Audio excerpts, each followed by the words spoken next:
সেদিন ছিল আমাদের মন মানে না গানটির ভিডিও শ্যুট। তো আমরা অনেক রাত্রে শ্যুটটা প্ল্যান করি, কারণ এই রাস্তা দিয়ে সারাদিন প্রচুর গাড়ি চলে। তো রাত্রি ছাড়া কোনোভাবেই ভিডিওটি শ্যুট করা সম্ভব ছিল না। তো রাত্রি আমরা 12টা থেকে ভিডিও শ্যুট শুরু করি এবং দেখো আমরা গঙ্গারামপুরে যে চৌমাথা মোড় সেটাকেই প্রথমে বেছে নিই এখানে শ্যুট করার জন্য। যাই হোক, আমরা শ্যুটের মাঝখানে একটু প্র্যাকটিস করে নিচ্ছিলাম। ওর আগে ফিতা ভালো করে বাঁধতো, ফিতা না বাঁধতে তোকে জ্বালাবে এই ফিতা। ঠিক করে ফিতেতে পারবি হাত এই জায়গাটায় না, তুই এরকম করছিস। তা খুঁজছি না মানে হাত ওই যে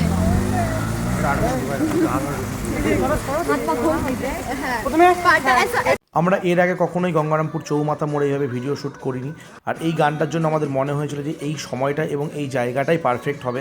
আর সৌমিক এবং সৌমিকের পুরো টিম আমাদেরকে যেভাবে সাপোর্ট করেছিল, যে অত রাত্রি আর প্রচণ্ড ঠান্ডা ছিল সেই সময়টা, আমরা বোধহয় এই সময়টায় চেক করছিলাম আমাদের কিছু ফুটেজগুলো কীরকম এসছে।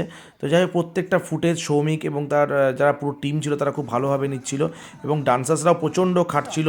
রিমশা, ঋত্বিশা, বিপুল, অঞ্জন, অমিত প্রত্যেকে খুব ভালোভাবে শটগুলো দেওয়ার চেষ্টা করছিল এবং আমাদের লাস্টে কিছু আরও আলাদা আলাদা করে শট নেওয়ার ছিল, যেগুলো প্রথমে এক্সপ্রেশন ওয়াইজ যাবে।